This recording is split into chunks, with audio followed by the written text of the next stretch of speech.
approach, each race and trying to take it one race at a time, but also thinking about the big picture, right, and how you set yourself up for that final round. So yeah, a little bit of a change, but at the same time, same goal, but pressure's ramped up a little bit, and mistakes cost you a little bit more than in the regular season.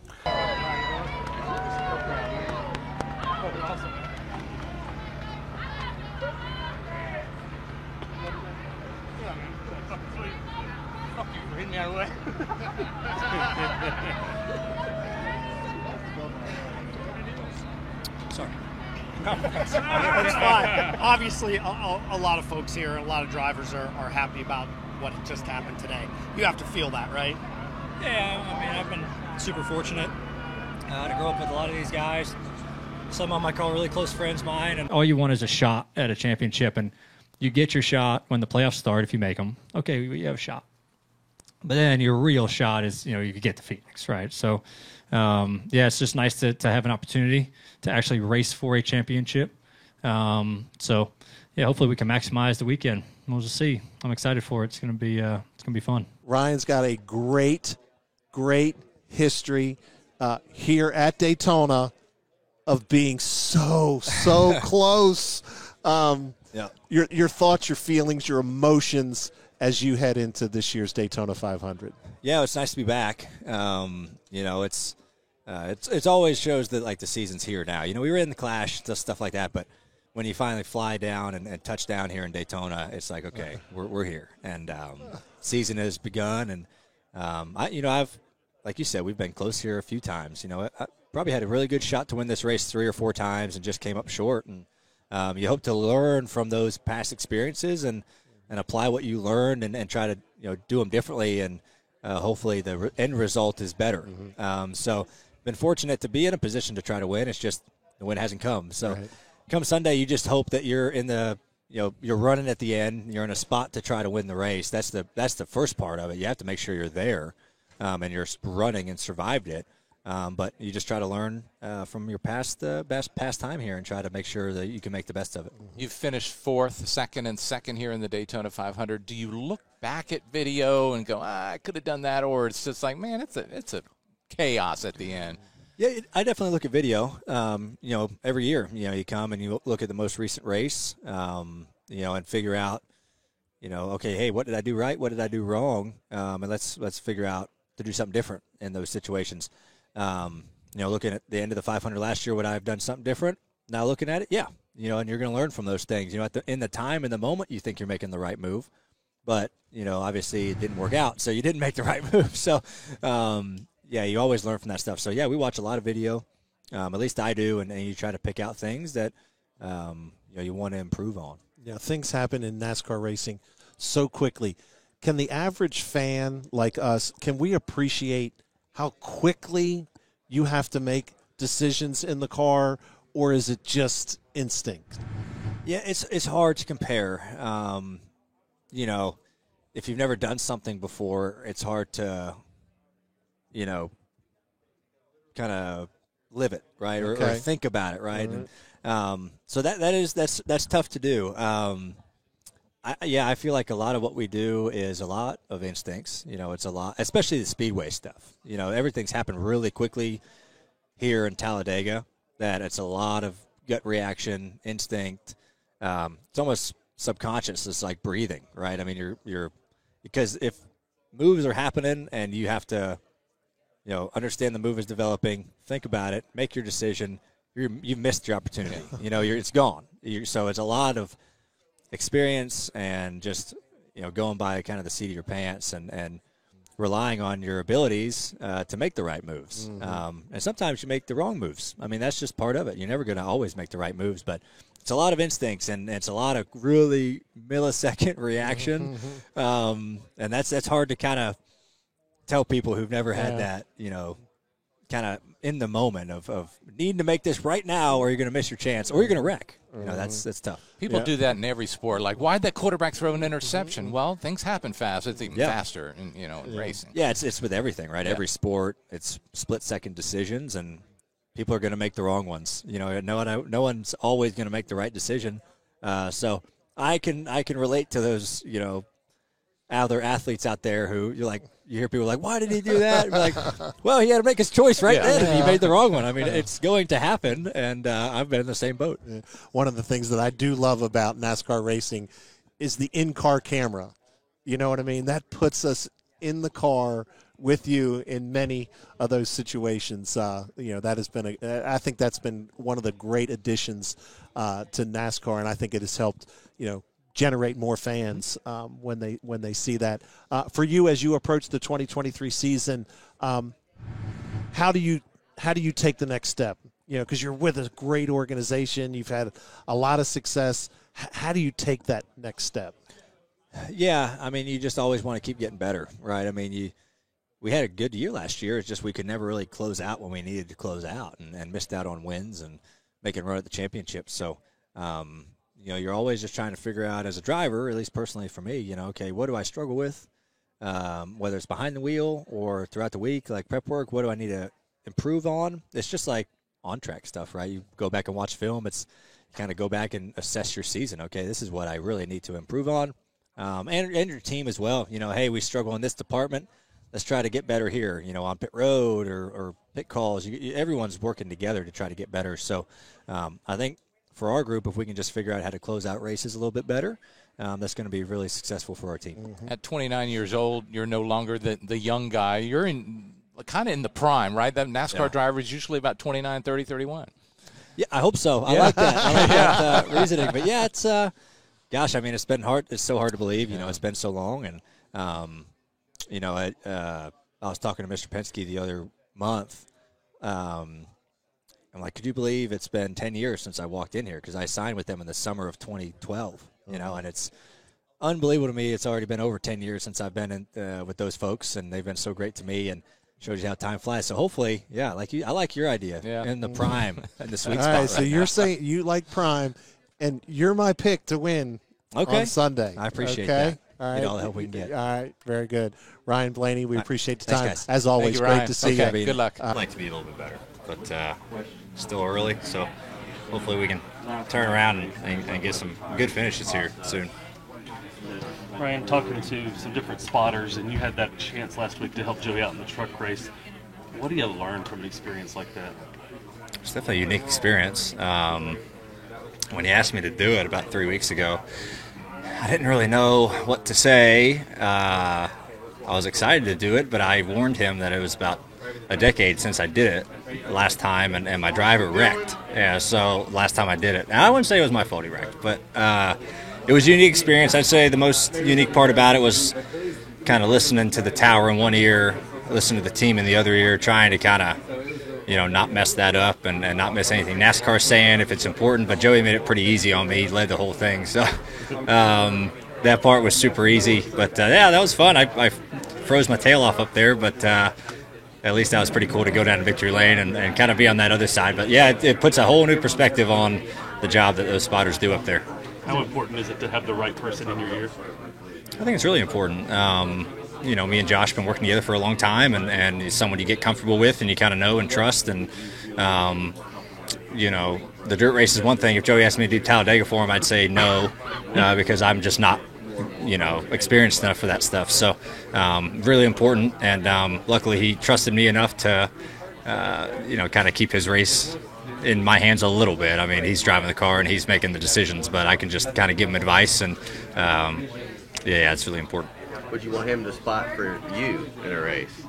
Yeah, I wouldn't mind. I'd say we could, maybe trade it back. I don't know another race I'm doing that he could spot for me, but I think it'd be kind of cool. But my spotter days might be done. We're batting 1,000, so I might hang it up after that one. So. Joey is too when he spotted for Coleman last year. Yeah, I guess it must be a trend or something between the trio of us, me, him, and Coleman. So. It's working out pretty good. He hasn't spotted yet on the Cup side, so that's part we need to try to get him on. Looking forward a few weeks. The All-Star race is coming up in North Wilkesboro. What do you think about that? I mean, your dad raced there, I'm sure, and you lean on him a little bit for some inside tips. I think it's great. I'm happy it's back in the Carolinas. I ran a late model there in like 09, 10 maybe with the past series, and it was weird. It was a random race. place was shut down for a long time, and somehow Pass got it back open, and us running a race. And yeah, it was really neat. I don't remember much from it, but I think it's great. I think it's awesome that it's back in the Carolinas, like I said, and cool to bring a historic place like that back for a neat event as well. Surprised at all that Chase was able to come back relatively quick from his injury? No, he's wanting to race, and you know, he was itching to get back in. And obviously, you always want to get back doing what you love and what you enjoy doing. And so, no, I'm not surprised at his time frame. Just I know he's worked really hard to try to get that thing stronger and better. So it'll be a true test this weekend, that's for sure. But if he didn't think he could do it, he wouldn't be here. So he definitely thinks he can do it and compete, and I'm sure he will. What's it like for, as a good friend of his, to be able just to see him back? It's definitely nice to have him back to the racetrack every weekend. Look ahead to the Cook 600 long race. When you get to about the 500-mile mark, you got to be kind of like, oh, 100 miles to go. The first one, yeah. My first one, I only did trucks and Xfinity, and my first year, I think it was 2015, we might have done it with the Wood Brothers, and we got to mile 300, and that's an Xfinity race, and I'm like, oh my gosh, we're halfway through this thing, and I don't know if I can make it. And it is wild, the first one, but then after that, you kind of know what you're getting in for, and it's going to be a long night. And but yeah, the first one, I told Cindric last year, I told Burton last year, I'm like, it's a long race. I was like, you're going to think it's almost over, and you're not even halfway yet. So it's a very long night. You have to persevere through that one. Ryan, I've been crunching your loop data. This is kind of reminds me of what I grew up racing late models on, and just has that feel, and just a little bit bigger than those racetracks. So, which is good. It's hard for me to kind of compare it to the racetracks we go to now on our schedule. Maybe shades of Richmond. This place is a lot bumpier than Richmond, but it takes me back to my early teen years in late models. What's your transportation plan for tomorrow? What's your strategy on getting here? Well, I'm hoping I'm drinking beer for a few hours after the race in Victory Lane, but yeah, I have no idea. I'm driving, so we'll see. I'll make a call tomorrow if I'm going to hang out for a little bit, or I don't think I'm going to stay the night, but we'll see. So, like, some of the drivers are doing the chopper. You couldn't get a ride, or didn't want one? I got a ride yesterday on it back home, but it was full tomorrow, which I figured it was going to be full. I took the opportunity last night while I could, but no, we'll get around the traffic somehow, whether that's waiting it out or trying to find a dirt road somewhere. I don't know. No problem. This weekend been so far? I mean, were you here when you were a kid with your dad any? And do you remember any of that? No, I didn't come here as a kid. This was kind of before Dad got running. I ran a late model here in 2011. I remember a little bit of that, but not a ton. So it's nice to come back. I'm kind of remembering more and more things about that late model race since I've been back here and practicing yesterday. So that part's nice. I just think it's cool. I've watched a lot of races from here, just kind of growing up, just watching old races from here, and always thought it was a special place, and I would never have thought we'd be back, that's for sure. As much as this is home for the guys in Charlotte, I mean, this is the Greensboro High Point market. This is home for you. Yeah. In that sense. Yeah, it's close. It's pretty close. Yeah, I mean, it's close to where I am now, but yeah, and you just had the other way on 421 here, and you're in Winston-Salem, and leads you right into High Point and stuff like that. So, yeah, it's definitely nice being somewhat in the hometown area, and I've met a few people here from High Point this weekend already, so that's always nice to hear. What do you think of the look of the crowd today and what we expect for tomorrow? I think it's going to be packed tomorrow. I mean, the truck race looked good. I know everyone's kind of hiding right now, but, I think tomorrow is going to be incredible, and that's what it should be. And I think we're in for a good show. I think the weather's going to be really good for tomorrow, too, so better than what we're having right now, but we'll see. Finally, how comfortable are you in what you have in the car to go back and repeat this All-Star race? Yeah, it's hard to tell in practice. It's hard to tell kind of where your pace is at. It's a lot of how hard do you push early to benefit later, and how much do you give up early to what you gain in the later run. So I feel okay. I think some cars are better, some cars are worse. It's just a matter of hitting it right at the right time, saving your stuff, and I mean, see where cautions play out if you put your tires on at the right time. That's going to be a interesting strategy side.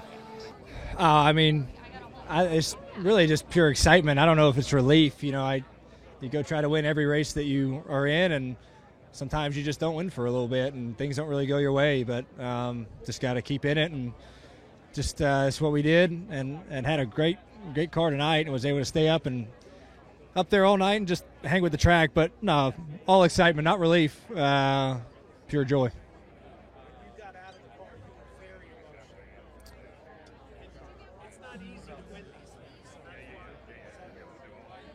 Oh, yeah, I mean, I was fired up for multiple reasons. I'm not a very emotional person, and just, winning the 600 obviously is very special. I came here watching this race with my dad for a long time growing up, and it was just a really special race for us, and you know what it means. I mean, it's one of our crown jewels, and you want to do well in it, and then I think you combine that with you haven't been in that spot in a while, right? And it's exciting to be back, and, there's just all the different emotions going on. But I think the biggest one was just because we won the 600. I think that's the biggest thing I was excited about, and then getting to see these guys was even better.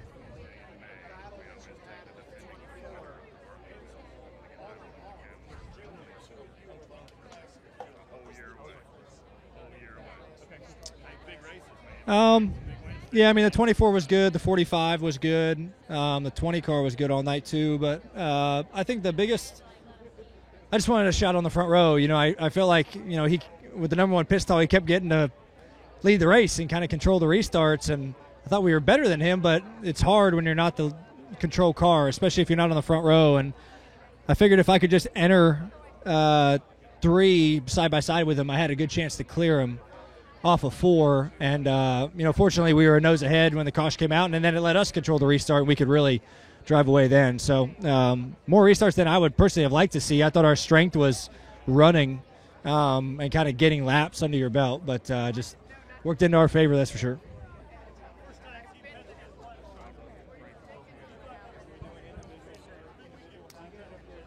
Massive. I was really excited watching Joseph and Roger win the 500 yesterday. And whenever they do that, it's a big burden on us. Not burden, but it's like big. It puts a big emphasis. Like, oh, we got to sweep the weekend. This is 2 really big races, and the fact that we were able to do that is super neat. And I can't wait to call RP and see what he's up to and talk to him. So, and then I can't wait to go back to the race shop tomorrow morning and see everybody, both on the IndyCar side and on the NASCAR side.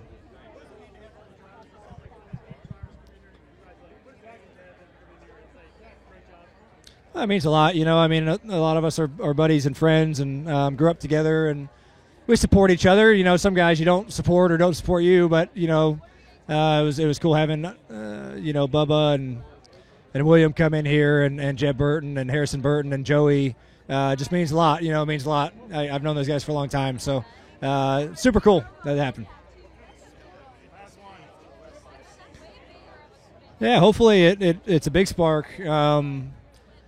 We've been saying all year that our mile-and-a-half speed hasn't been race winning, and we go out tonight and kind of, put that to rest. I thought our car had great speed all night long and had adjustability in it, which was good. So hopefully we learned a little bit tonight of what we can do going forward, and I'm looking forward to seeing if we can continue to get better. In victory lane with the winner of the Coca-Cola 600, High Point native Ryan Blaney. Congratulations. Boy, it's got to feel so good to climb out of your car in victory lane in one of the biggest races in the sport. No, it's amazing. I grew up watching this race, watching my dad run this race as a little kid, and fortunate to come here for a long time with my family, and always wanted to compete in it. And now I'm fortunate to compete in it, and then very fortunate to win it. So, and my parents are here, so that's the coolest thing ever. And what a fun night. We had a really good night of kind of just being in contention and being able to execute well enough, come down to the end, and we could kind of drive off there. So super proud of the 12 folks. They did a great job all night, and this is a cool night. And what a celebration, going up into the crowd to celebrate with the fans. What gave you that sort of idea? Well, when Joseph Newgarden did it after the Indy 500, I was like, well, I got to do it. I got to do the same thing Joseph did. So, yeah, that was the biggest thing. But, no, that was awesome. I've never gone in the crowd and celebrated before after that. I usually get the checkered flag away, and I did that too. But I was like, I need to go in the crowd because Joseph did, and I can't wait to celebrate with those folks. And they were, it was kind of the least of I could do, show my appreciation for them sticking around after we rained out yesterday, kind of have a late night, for them sticking around on Memorial Day. That definitely means a lot to us. as competitors. So I just wanted to show some love, and they were very excited too. What a great battle you had with William Byron in the 24. What was sort of the difference there in those closing laps between the two of you guys? Yeah, I was confident just lining up on the front row with him, even though he had control of the restart. I kind of passed him a handful of times through the night of just kind of side drafting him down the back, and I could kind of surge forward into 3 and clear him and drive away. And so I was excited just to get a chance to restart next to him. And then when I got to be the leader, I got control of the restart. Then I felt really good about choosing the top, kind of controlling the pace and the speed of the lane and the restart zone. So, and then our car was fast enough to kind of get a gap and then maintain that gap. So, getting the lead in the restart was really big. Is this sort of the spark that you needed to really go on a run for this team in the second half of this season? Sure hope so. We'll see. Congratulations, Ryan Blaney, winner of the Coca-Cola 600, his first victory of the season, and it qualifies him for the NASCAR playoffs. In Charlotte, at the Charlotte Motor Speedway, Kevin Conley, Fox 8 News. What is it like when you get to this part of the season? Is it a big change of focus for you to go into the last 10 races in the playoffs versus the rest of the season when you're just trying to get here? Yeah, I think your kind of goals shift, a little bit, and a little bit different change in pace and how you approach, each race, and trying to take it one race at a time, but also thinking about the big picture, right, and how you set yourself up for that final round. So, yeah, a little bit of a change, but at the same time, same goal, but pressure's ramped up a little bit, and mistakes cost you a little bit more than in the regular season. You talked about trying to figure out what to do in the different races. How do you set up yourself with input to the crew chief on what you're going to do on tracks that you're maybe a little weaker at or the car is a little weaker at? How do you work through that process in your mind? Yeah, it's all situational, right? You get pretty good at how do you adapt to, however the race is going, right? What do you need? What do you need to work on? And I think we've done a pretty good job this year of doing that, of changing up, adapting to whatever your car is doing or what the situation is on the track, and how do you overcome it, and how do you improvise, So I think we've done a good job of executing that. So hopefully you can continue to do that when it really counts. Do you feel like you're on a momentum uphill roll, or are you even right now? What do you need to do to carry momentum? Yeah, I don't know. I think starting your playoffs right at Darlington is huge momentum, right? You don't want to go out and have a bad race at Darlington and kind of get started off on the wrong foot and be behind the 8 ball. So Darlington is huge to have a mistake-free night. For whatever reason, you see a lot of people have issues, at Darlington, whether it's first race of playoff, it's Southern 500, it's just no room for error, and it's easy to make mistakes. So just try to have a good night on Sunday and see where you stack up. How are you feeling after this weekend? Good. Yeah, still staying. Right? Do you have a race circled in these next 10 that you kind of look at as a must-win, or maybe need to win to get by? I think when you get to the round of 8, winning is way more. You're going to need a win, I think, especially you don't have like the bonus points, like a couple of those guys have. So hopefully you're able to get there to the round of 8, and then you see just what your competition's like, who's still in it. But ideally, the perfect playoffs would be win the first race of each round and win the championship, right? So, that'd be ideal if I had to choose my ideal playoffs, but a lot easier said than done. But all the races are important, but I think it's important to kind of keep the big picture of the whole round and not get so caught up in one race, because you can kind of lose sight of the bigger picture when that happens. Speak to Martinsville, the very last race of the season, it's the cutoff race, and how difficult of a track it is to have, especially at the end of the year. Yeah, it's tough. I think they've done a good job when they moved that race on the schedule to be the cutoff race of the round of 8. It makes for a really exciting race. That race is already exciting, and when you do it there in the playoffs, it even makes it more exciting. So I love Martinsville. That race is fantastic, and I wouldn't want to be having to have a big night at Martinsville to get into Phoenix. You already like to be in there, but that is a great event to make it exciting for everybody. Can you been curious. Do you guys drive it a little more conservatively now, considering the cars that you're in, or what do you think kind of limits the cautions? I think the biggest factor is it's hard to get close to each other.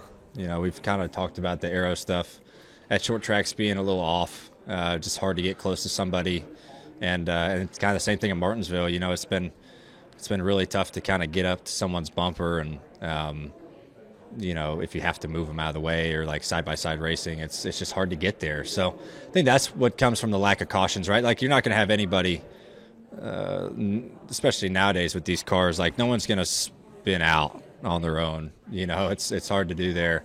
There's not a lot of brake fade at Martinsville anymore. The brakes are massive. So you don't have to like conserve your brakes anymore. You don't have wheel hop anymore getting in the corner. You see guys wheel hop sometimes. So just multiple things, but I think just the cars, you know, being a little bit aerodynamically inefficient when it comes to those tracks, it kind of hurts that a little bit. So hopefully we can figure that out and get it a little better. All right, I think we're the soap section of the car wash here. Okay, yeah. That was the rinse. Yeah. Soap. That was pre-wash. The scrub over there. Scrub. Pre-wash, Yeah. scrub. Dry. Oh, man. I mean, this is old hat to you. You know, you're in the playoffs. I don't think you've missed the playoffs. I wouldn't remember when. What do you do different to make sure that you can just keep on keeping on and then get to that final race? Yeah, I mean, I think that part kind of helps, is that I've been through it so many times. It's such a kind of feels normal, right? You get to this point of the year, you've been preparing all year long to be in the playoffs for this next 10 weeks to be your best 10 weeks.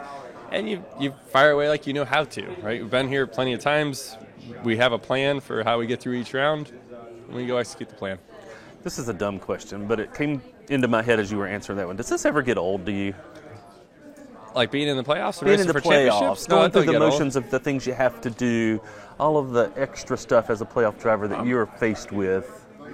Much better than not being in the playoffs. Like, I promise you that. I'd much rather do all the work and have that pressure on you than be able to just, you know, sit around and not be in the storylines of racing for a championship. So, yeah, I don't think you can say that this ever gets old. You're probably mid-career. How do you look at a guy like Truex and Harvick and Kyle Busch as competition, and then compare that to these younger kids that are also in the playoffs with you? Right. Well, I don't know if I got another 15 years in me, for real. I'm 15 years in already here, so. But I do think, you know, I'm kind of in the middle of what's going on around there, maybe more on the upper end at this point. So, yeah, it's just, it's interesting, right? Like, when I came into the sport, I was the young guy, and now I've kind of progressed to the middle as other drivers are retiring and those type of things. You see younger guys come in, and it's kind of cool as you go through the playoffs knowing that, you know, you have that upper hand on the younger guys that I never had, right? Like, when I first started, you got to kind of earn that experience and earn that, you know, how to execute and how to handle the pressure and how to help your team handle that pressure. Something that you have to earn and go through a lot to get that. So it's nice to have that now. Where's the one track you cannot let your guard down? Any of them. There's not one point in this 10 weeks you can let your guard down. No. Nope. You said you have a plan for every round. Is there a when you need to race to be able to advance? What's on the plan? Yeah, I mean, I think when you look at the first round, you got to get, and really any round, the first race sets the tone for the next two. If you're able to have a solid race, score 35-ish points, that puts you in a pretty good spot to be methodical through the next two and not be too crazy. If you have a bad one, then your back's up against the wall and you have to be a little bit more risky and those type of things. So really the whole tone is set off the first race, especially the first two rounds.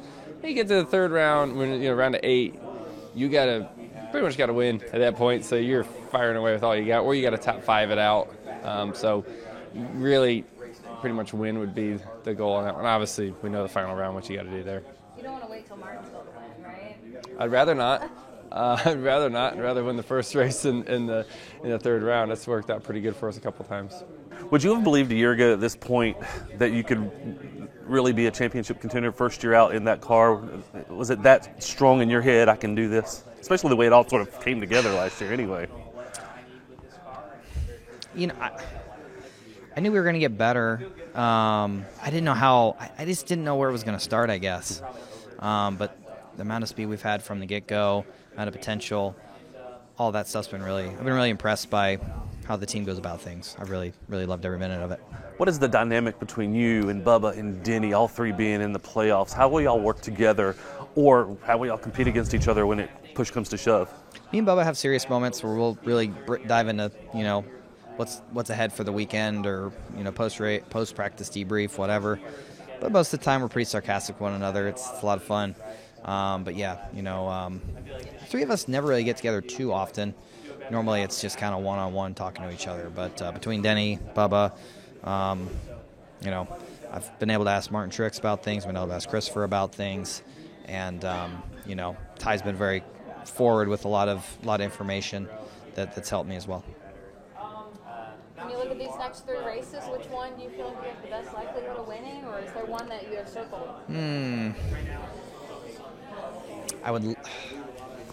Well, I'll put it this way: the one I want to win the most is the one I'm going to put at the top of the list, and that's Southern 500. That's the race that every driver that knows the history of the sport knows how hard that. I grew up closer to here than I did Charlotte, really, and so I come here and watch Dad race for a long time, and I always loved this place, and love the clock, love the fans here, love the racing. And then when I got to drive for the Wood Brothers, them from Stewart just down the road, that was even more special.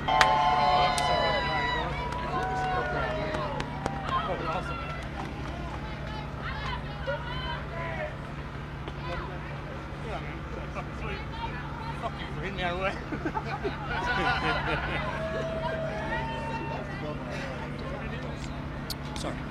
It's fine. Obviously, a lot of folks here, a lot of drivers are happy about what just happened today. You have to feel that, right? Yeah, I've been super fortunate to grow up with a lot of these guys. Some of them I call really close friends of mine, and a lot of guys I race with now. I was a fan of as a kid, and it's kind of cool to have that kind of mixture, on the track, in the garage, and stuff like that. And I try to race guys with all the respect that I can, and you just hope you get it back, and I feel like you got to give some to get some, and that's kind of how I've always raced. So it makes you feel good as a driver. You have other guys come up to you telling you congrats, guys you raced for the win. It was cool to have Almirola come up after his announcement this weekend. It was cool to race with him for the win in that one. So I got a pretty good update after the second stage. We did a good job of running second and first in the 2 stages, and it put us in a spot to where even if someone below the cut line won the race, we could possibly still get in. And so that kind of set our mind at ease a little bit more, doing our job in the first 2 stages when 24 didn't get stage points. So that kind of helped me out a little bit, because I knew, you never know how the end of races are going to go. The 11 was strong at the time. Figured we were going to be racing him for the win. He seemed to, lose a little speed at the end. But no, you just updates after a couple stages, and then just know where you're running. And I knew the whole last run there, just if it goes green, we can make it, and just save your stuff. And when you get the lap track race, it's going to help you out. So just luckily it went long, because our long run car was fantastic and able to get up there.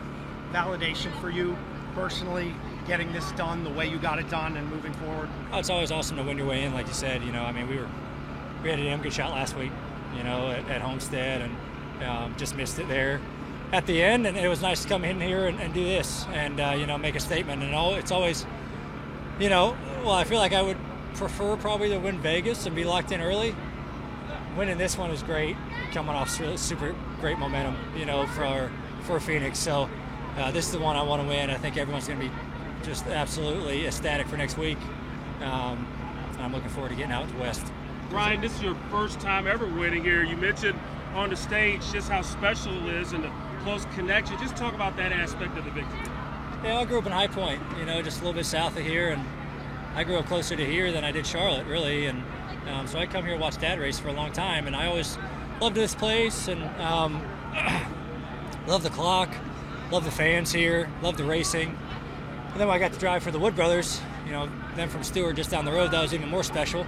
That just made me love this place even more. And I feel like we've let a couple of them slip away here, the last 2-3 years. But overall, probably we can get it done. We've now been joined by our race winner, Ryan Blaney, who punched his ticket into the Championship 4, moving on to Phoenix next week. Ryan, congratulations on the win today. Congratulations on advancing into the Championship 4.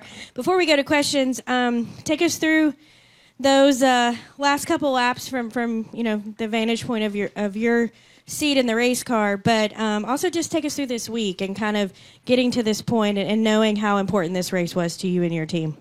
Yeah. The whole week was pretty standard practice, to be honest with you.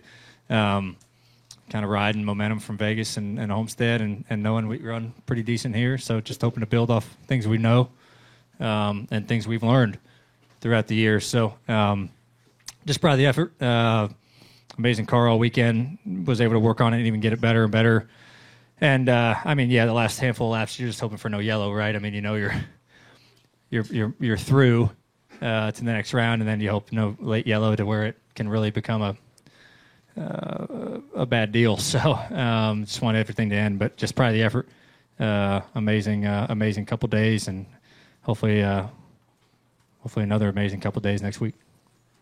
All right, we're now going to go to questions for Ryan. If you have one, raise your hand. We'll work to get a mic to you, and we'll start up front with Jeff Gluck.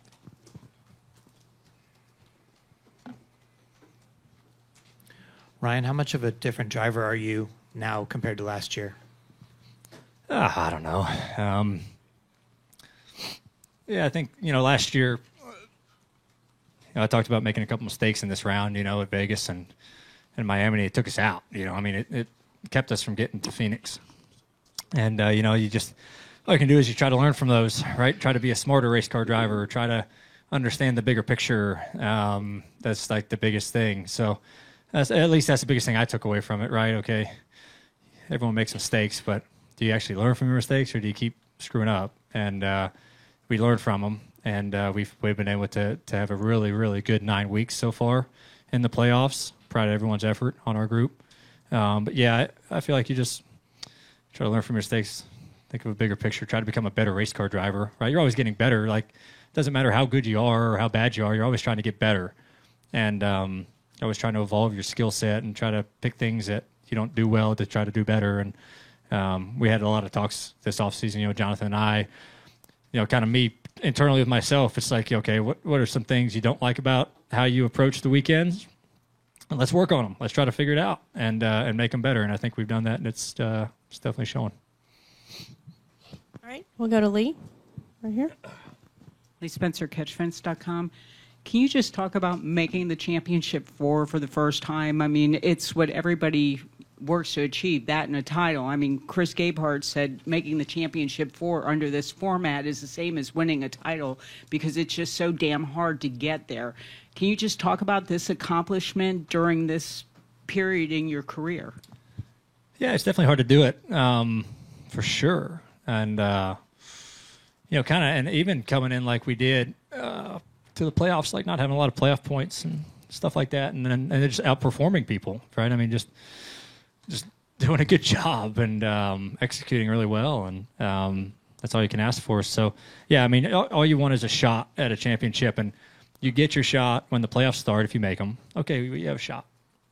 But then your real shot is, you could get to Phoenix, right? So, it's just nice to have an opportunity to actually race for a championship. So, yeah, hopefully we can maximize the weekend. We'll just see. I'm excited for it. It's gonna be fun. All right, our next question will go to Shane in the middle there. Not Shane. Sorry, he's in the middle there. Shane, raise your hand. Thank you. Shane Connick, Charlotte Observer. Ryan, congratulations on this win. When was it today when you kind of felt like you knew that you were going to cross the line and get the checkered flag? When was that moment where you could tell that you had it? About lap 499. I figured we had a good shot at it. I mean, you never know. I mean, the last 20 laps, everything, all that goes through your head is there's going to be yellow, It's going to screw up the whole race. people are going to stay out. People are going to take no tires. There's going to be 4 cautions to end this thing. Hopefully you don't get moved and spun and wreck and ruin your year. So that's like the only thing that's going through your head, right? So just get to the white was like the only thing, that really concerned me at the time. And, running down the 10, I wasn't really running harder. I think everyone just kind of fell off pretty good, and I saved my stuff early to where I could get through traffic pretty good, and it benefited us later in the run. So, yeah, just not till the white flag. You never know. You just stay focused, and once you get to the white flag, you're usually pretty good. So. And what was your immediate reaction as you realized that you did, in fact, once you realized all 500 laps were done? Yeah, a lot of different, things to be proud of. Obviously getting to Phoenix, winning here. I've always wanted to win here, and I feel like we've lost a couple of them, 2 or 3 of them here. And I grew up in High Point, just south of here. I grew up closer to here than I did Charlotte, and so I came here a lot as a kid. And I loved watching Dad race here. I wanted a grandfather clock for a long time, ever since I was a kid. And so it's just like those little special things, right? You remember. And then driving for the Wood Brothers from Stewart, just right down the road from here. So it's just like this place has just been so special to me, and it's just Victory Lane has eluded me for years and years, and I feel like we could have won 2 or 3 of them. It just never happened. And I feel like something always happened, but everything fell into place today, and our car was fast, and we were able to pull it off. So, yeah, a lot of joy and a lot of things to be proud of. All right, we'll come back up front to Mark here, please, where we were before. Thanks, Mark. Did not want to jump the line. Mark Garrow, PRN. Congratulations first, Ryan, on getting there to Phoenix the first time. That's pretty cool. How does it feel as a driver to come through in this kind of situation where it's pressure, it's no tomorrow, that kind of thing? How does it feel personally to have succeeded under these circumstances? Yeah, it's, there is a lot of pressure in these situations. I feel like if someone tells you, I don't feel pressure, they're lying to you, because this is your season. This is what you race for. There's a lot of men and women counting on your performance at the racetrack, that work in the shops, that are on the team. So there is a lot of pressure. I think it's how you handle that pressure is important, right? Okay, how do you approach it? How do you accept it and go to work and not let it get to you? I think our group's done that very well. Of no matter what our situation, you've just done your job and done it to the best of your ability. And this group's job, when it's done to the best of their ability, can be winners and champions. And so hopefully we can continue to bring that mindset to the racetrack here for next week. And so yeah, just everyone is working super hard. Couldn't be prouder of the 12 boys. They're awesome, and it's cool to drive a fast race car. Not to add any pressure, but all you have to do now is go back to back to win the championship. That's all. And people go back to back all the time, so we'll see. All right, we're going to go to Seth, and then we're going to make our way back up front. Go ahead, Seth. Seth Egger, KickinTires.net. Ryan, over the past 3 weeks, you've kind of found Jimmy Johnson's lucky horseshoe, so to speak. But aside from your luck, your performance has been strong. What has been the turning point for your team? What's been lucky about it? I don't think anything's been lucky about it. The last 3 weeks we've been running amazing. We've run up towards the front in Vegas, led laps at Homestead, had a good shot to win, and we won today. I don't think there's any luck that it goes into this. Yeah, there may be lucky moments, but I don't think a horseshoe is really true at all. We've worked really hard to get to the point that we need to with speed, and our group's executed very good races, and they deserve to be here. So, yeah, luck, you can interpret luck how you want, but the performance side, you still have to bring fast race cars capable enough to win, and we've done that. So I think that is the biggest thing about our success is everyone's done a good job of figuring out how to get better and where to be better, and then applying it and having fast cars. So, yeah. All right, we'll come up front to Dustin and then Jordan. Go ahead, Dustin.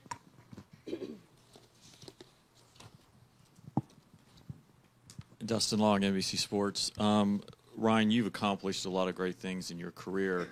I'm curious in the sense of the time it took to get to this point. And I just wonder, how does an athlete not I don't want to say failure because, like I said, you've done a lot of things, but not to reach the mountain, or it's taken this amount of time when maybe you've seen others go at a different rate. How do you not let that happen? How does that push you?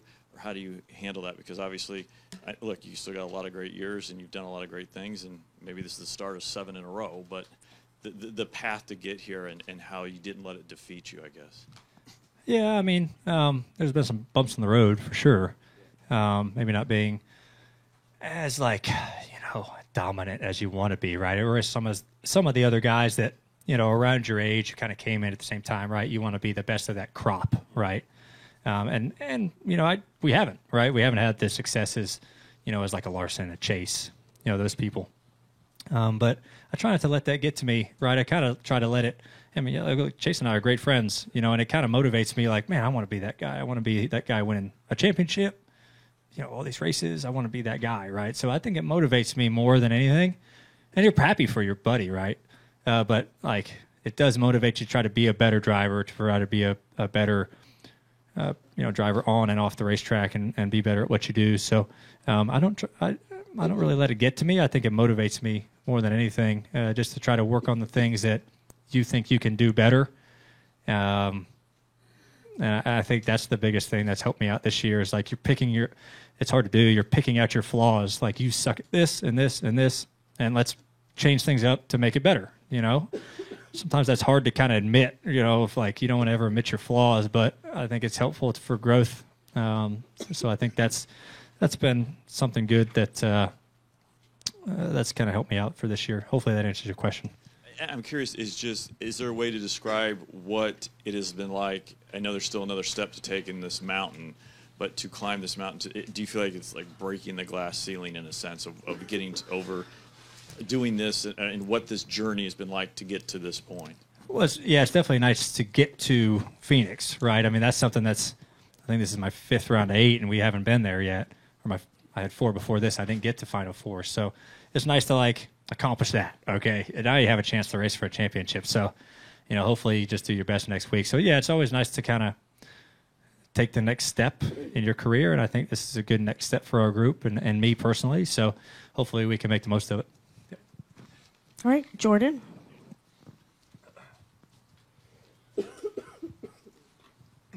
Jordan Bianchi, The Athletic. From looking outward, it looked like there was a little bit of, I won't say edge to your driving tonight, but there were some moments you weren't afraid to really put the bumper to some people, right? And when you were racing Denny there, that stretch, you guys were kind of going at it. You didn't back down. Was there a little bit more, I don't want to say aggressiveness in your mindset tonight, but was there more of a, I'm not going to back down because the situation's too big? Yeah, I think, you definitely don't want to back down, because the situation is large. Yeah, Denny and I raced the heck out of each other there for a little bit on the restart. I mean, it was good racing, crossing each other and stuff like that. And, we raced each other fine. But, yeah, I laid them up to some guys early, trying to get up from where we started. And that's kind of what you have to do here, honestly. It's hard to pass anybody here cleanly. Maybe 100 laps into the run you can pass. But, no, we went in a mindset of we're going to be aggressive tonight, and that's what me and Jonathan talked about. Me and my dad talked about. We're going to be aggressive and, you have to be assertive, and that's how you establish yourself. So that was kind of our game plan. And I put the bumper to a few guys there in the first stage. I laid off over later in the race when you finally got your track position. But yeah, you have to do it because they would do it to you. So. And you mentioned no caution. Were you just thinking, how these races go here, this race? Were you thinking that there's going to be a caution, and then there's going to be another caution, and then another caution? Were you just kind of waiting for the other shoe to drop, so to speak? Yes. The last 40 laps, I'm like, all right, when's there going to be another caution? There's no way this thing's going to run 130 whatever laps green. It's going to be a caution. It's going to be a split bag on pitting. And then if we have a caution with 30 to go, there's going to be 5 more cautions like the end of the Xfinity race last night.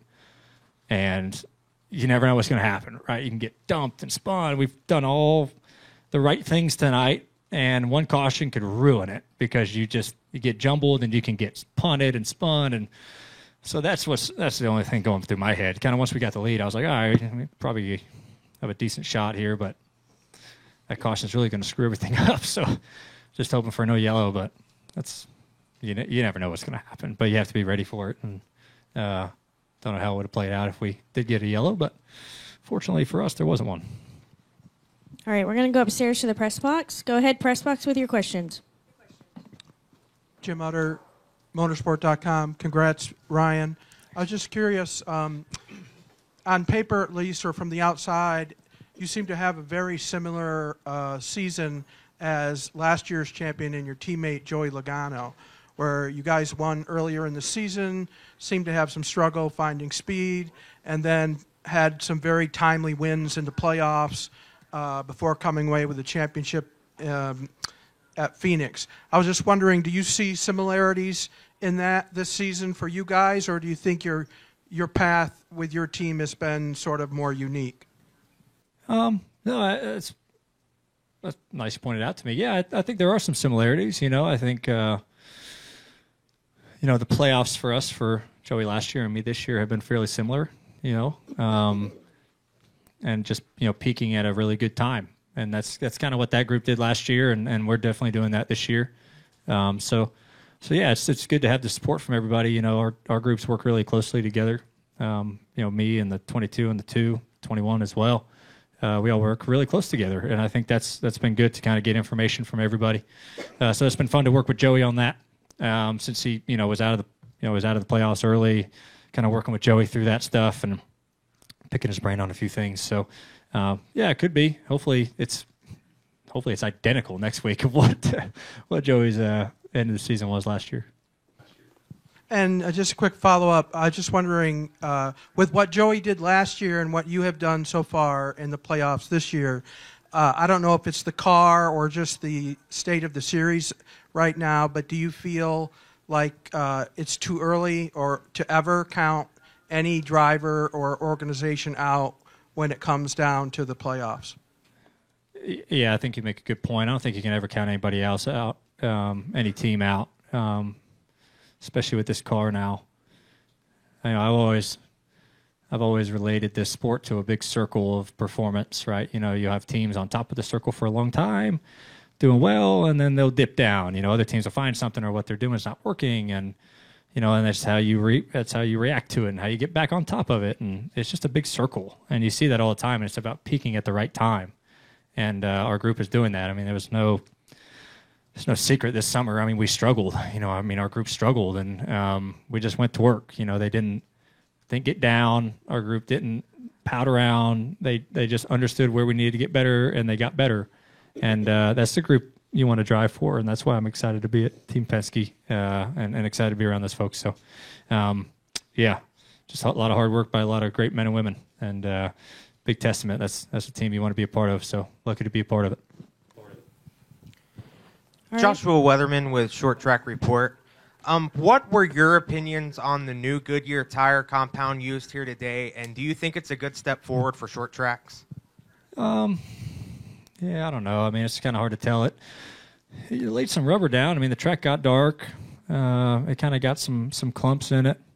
I was surprised at that because the tire test I didn't think was it didn't really lay that rubber down, but it was hotter today. This was kind of best case scenario. It was hot, especially early in the race, 2/3 of the way through the race, and so that was good for it. But yeah, I don't know. I think it's good it laid some rubber down. I think there's some other things we still have to kind of weed through. I still like to see more fall off, but hopefully, I don't know. It's hard to say if it's in the right direction or not. Temperature's big from the spring. And how do you balance being conservative and aggressive coming up through the field at the end there, knowing a playoff spot is on the line?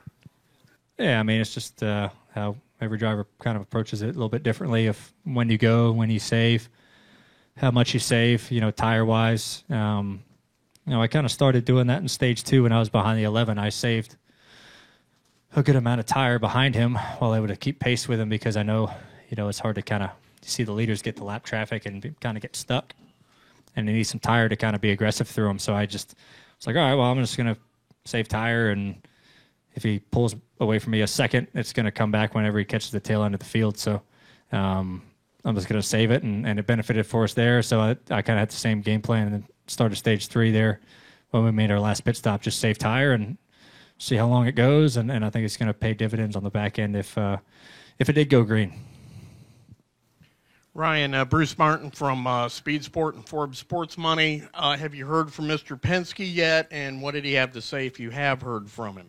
No, unfortunately, he wasn't here today. I haven't had my phone with me at all, so I'm sure I will hear from him very soon. Walt Zarnicki was here, Bud Danker was here, so that was Tim Cindric was here, so that was great to have those guys here. Even if RP couldn't come, so I'm excited to call RP on my drive home. That's going to be fun.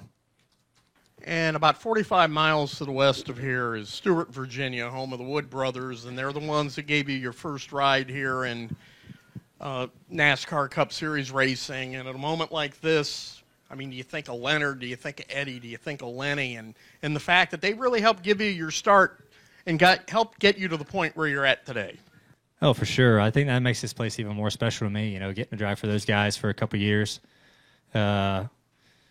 I saw Leonard today. Leonard was on the grid today, and he was psyched to be here. He always gives me a speech and gives me a bro handshake, which is awesome. But I always like seeing Leonard, and it's great to see him today. Great to see he's still doing really well. And I didn't see Eddie or Len, but it makes it even more special, to get drive for those guys who are just from down the road, and this place means so much to them. And hearing stories about this place back in the day, in the 40s and 50s when Leonard was testing stuff here with Glenn, it's just awesome stories, and it's stuff that we really enjoy hearing, as a driver, especially as a guy, who's driving for them. It's just really, really cool. So it definitely means a lot more. And I'm sure Eddie and Len have texted me. I got to get back, but no, it was awesome to see Leonard today, and he said he believed we were going to win. So I guess he was right, which is common for him. All right. Any final questions in the press box? All right. We'll come back downstairs for a few more. Go ahead. Go ahead. Christian Coley, kickingthetires.net. Ryan, did you get a discussion after Talladega and your burnout? Oh, no. I didn't. No, I didn't see Inman, unfortunately. So, no, I just didn't think it was, I don't know. That's a in-the-moment thing. Probably should have done one, but I'm happy I didn't. I don't know. All right, we're going to go Deb. Deb Williams, Auto Week. Congratulations, Ryan. When Jonathan and Hassler and Walt Zarnicki were in here earlier, they pointed to your performance at Texas, or that race, as the turnaround in the playoffs. Do you agree with them, and if so, why? Yeah, I do look at Texas a little bit, maybe. We weren't very good that weekend at all, and we stuck with it, and kind of got off sequence on pit strategy and was able to get track position and held it. And I think the fight that we had of holding our track position was good. It was a big turning point. It was a big confidence boost for everybody, and I sped at the end of the race and ruined it for us. But I thought, it was good. It was good for confidence for everybody and kind of set us on the right track of hey, we're getting a little better, but we got to keep working. But, I agree with them. Charles, Rockstar News. One thing I noticed today is that your fan base is definitely increasing. I mean, you can just feel it. How does that feel? Oh, I've been super fortunate. I've always had really good fans. But it's picking up. Is it? Yeah, that's good. I don't get cussed at very often by fans, so that's good. And don't get shot the bird very often. So that one guy did earlier this year, but I gave it right back to him. But no, I've been really lucky. I don't know why.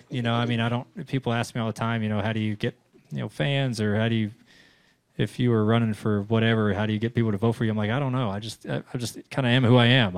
And if you like it, that's fantastic. If you don't, whatever, I don't really care. So, I've been lucky to have a lot of great fans, a lot of, fans of my dad probably, they kind of watched our family growing up. But, I've been lucky to have a lot of really, really cool people that support me, and I can't ask for more. Honestly, I think, they make you feel good. That's for sure on the weekend, right? If you're getting support by the grandstands, when I got out of the car on the front stretch, it was unreal how much, the fans were cheering and how much support it was. So that's something cool for us when you can see it, because we're so removed from that during the race, right? You don't It's not like any other sporting event where you can hear the fans and you're playing off their energy. This is completely different.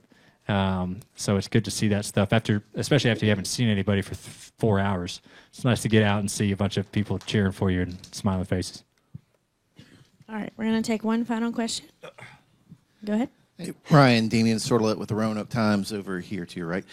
First, have you figured out where you're putting the clock? I'll figure out a spot somewhere. I don't normally keep trophies in my house, but it's kind of too cool not to do. Most broadcasts mention how Denny Hamlin is so good on the long run. He mentioned today you were the best long run car out there. What allowed you to have that, not only to be aggressive early and pick up spots, but have the pace there at the end where you're able to track down Almirola from like 10 seconds back and win? Yeah. Yeah, I think our car, what it did really good was I've always been they call me a curb machine here. And I just run right against the curb all race. I mean, inches from it all race. And it's like opposite of running the wall. It's on your left side. It's a little curb. But, to me, that's how I've always run this place. And you get under the rubber. Everyone kind of fades up in the middle of the corner, and it just cakes rubber down. I've always just gotten below it and just patient, just rolling around the curb as long as I can and just driving straight off. And you see people with wide exits spinning their tires, right? That hurts you later in the run. So I've always kind of asked my car just to roll like crazy, right? To where I can, maybe I don't get in super fast compared to guys, but once I get to the curb, I roll on the curb so fast and I don't pick up the throttle till later. That allows me to come off low and straight, and that just saves tires, right? If you're straight driving off compared to kind of a angle off the corner, it just helps your tires. And so that's something I've just kind of always done here, and it was a big benefit, the old car, and it's starting to become a benefit in this car, and it benefited us tonight. So, just different kind of lanes, things I've done for 3 or 4 years. Just it's good, and we were versatile. I mean, heck, I passed a couple guys on the outside, getting above the rubber. So, but I've always preferred to run right against the curb, and our car was really good at doing that tonight. All right, Ryan. Congratulations again on that win today. We wish you the best of luck next week. We'll see you on Thursday.